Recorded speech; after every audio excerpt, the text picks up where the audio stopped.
जय श्री कृष्णा। राधे राधे। श्री हरि की कृपा से आप सभी स्वस्थ और मस्त होंगे। आइए आज हम सुनेंगे 14वां अध्याय। ओम श्री परमात्मने नमः। उसके उपरांत श्री कृष्ण भगवान बोले, हे अर्जुन, ज्ञानों में भी अति उत्तम परम ज्ञान को मैं फिर भी तेरे लिए कहूँगा कि जिसको जानकर सब मुनिजन इस संसार से मुक्त होकर परम सिद्धि को प्राप्त हो गए हैं। हे अर्जुन, इस ज्ञान को आश्रय करके अर्थात धारण करके मेरे स्वरूप को प्राप्त हुए पुरुष सृष्टि के आदि में पुनः उत्पन्न नहीं होते हैं और प्रलय काल में भी व्याकुल नहीं होते हैं, क्योंकि उनकी दृष्टि में मुझ वासुदेव से भिन्न कोई भी वस्तु है ही नहीं। हे अर्जुन, मेरी महत ब्रह्म रूप प्रकृति अर्थात त्रिगुणमयी माया संपूर्ण भूतों की योनि है, अर्थात गर्भधान का स्थान है, और मैं उस योनि में चेतन रूप बीज को स्थापन करता हूँ। उस जड़ चेतन के संयोग से सब भूतों की उत्पत्ति होती है।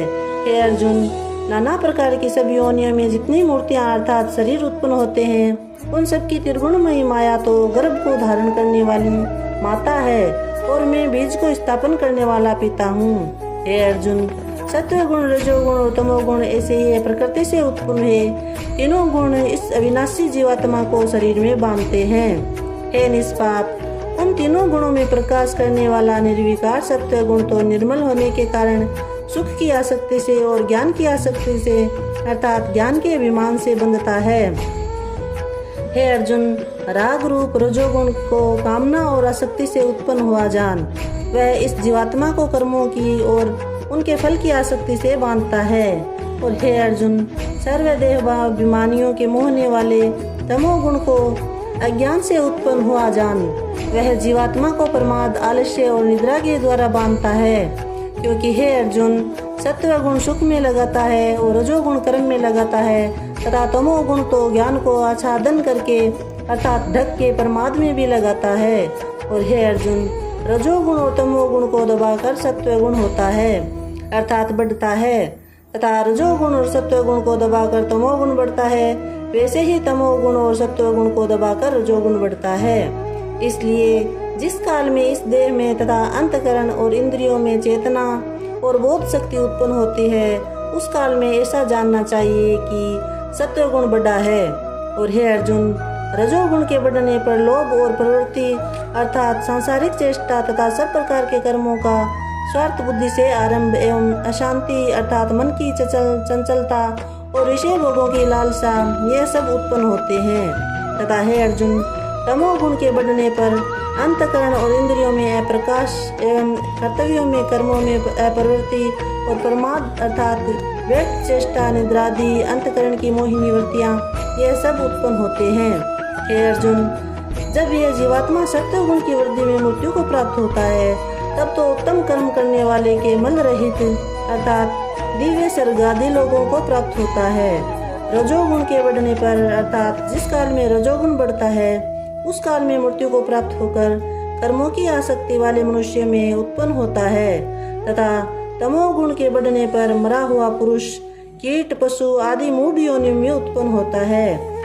क्योंकि सात्विक कर्म का तो सात्विक अर्थात सुख, ज्ञान और वैराग्य निर्मल फल कहा गया है, और राजस कर्म का फल दुख, तामस एवं कर्म दुख है, और तामस कर्म का फल अज्ञान कहा गया है। सत्वगुण से ज्ञान उत्पन्न होता है, और रजोगुण से निसंदेह लोभ उत्पन्न होता है, तथा तमोगुण से प्रमाद और मोह उत्पन्न होता है, और अज्ञान भी होता है। इसलिए सत्वगुण में स्थित हुए पुरुष सर्वाधिक उच्च लोकों को जाते हैं, और रजोगुण में स्थित राजस पुरुष मध्यम अर्थात मनुष्य लोक में ही रहते हैं, एवं तमोगुण के कार्य रूप निद्रा, प्रमाद और आलस्य आदि में स्थित हुए तामस पुरुष अधोगति को अर्थात कीट, पशु आदि नीच योनियों को प्राप्त होते हैं। हे अर्जुन, जिस काल में दृष्टा अर्थात समष्टि चेतन में एक ही भाव से स्थित हुआ साक्षी पुरुष तीनों गुणों के सिवा अन्य किसी को करता नहीं देखता अर्थात गुण ही गुणों में वर्तते हैं ऐसा देखता है, वो तीनों गुणों से अति प्रिय सच्चिदानंदन स्वरूप मुझ परमात्मा को तत्व से जानता है।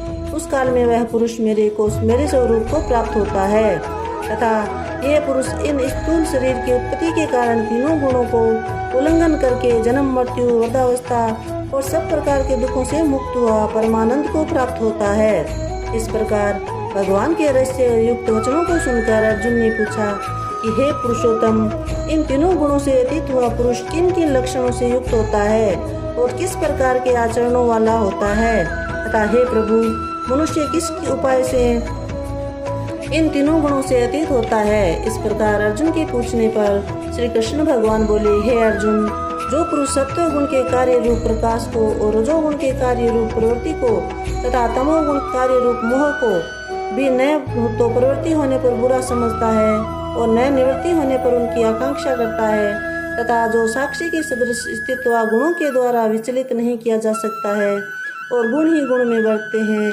ऐसा समझता हुआ जो सच्चिदानंदन परमात्मा में एक ही भाव से स्थित रहता है एवं उस स्थिति में चलायमान नहीं होता है, जो निरंतर आत्मभाव में स्थित हुआ दुख सुख को समान समझने वाला है तथा मिट्टी पत्थर और स्वर्ण में भी समान भाव वाला है और धैर्यवान है, तथा जो प्रिय और अप्रिय को बराबर समझता है और अपनी निंदा स्तुति में भी समान भाव वाला है, तथा जो मान और अपमान में भी सम है एवं मित्र और वैरी के पक्ष में भी सम है, वह संपूर्ण आरंभों में कर्तापन के अभिमान से रहित हुआ पुरुष गुणातीत कहा जाता है। और जो पुरुष अव्यभिचारी भक्ति रूप योग के द्वारा मेरे को निरंतर बसता है, वह तीन गुणों को अच्छी प्रकार उल्लंघन करके सच्चिदानंद धन ब्रह्मा में एक ही भाव होने के लिए योग्य होता है। हे अर्जुन, उस अविनाशी पर ब्रह्मा का और अमृत का तथा नित्य धर्म का और अखंड एक रस आनंद का मैं ही आश्रय हूँ, अर्थात उपयुक्त ब्रह्मा, अमृत, अव्यय और शाश्वत धर्म तथा एकांतिक सुख, ये सब मेरे ही नाम है, इसलिए इनका मैं परम आश्रय हूँ। बोले श्री कृष्णचंद्र भगवान की जय। जय श्री कृष्णा। राधे राधे।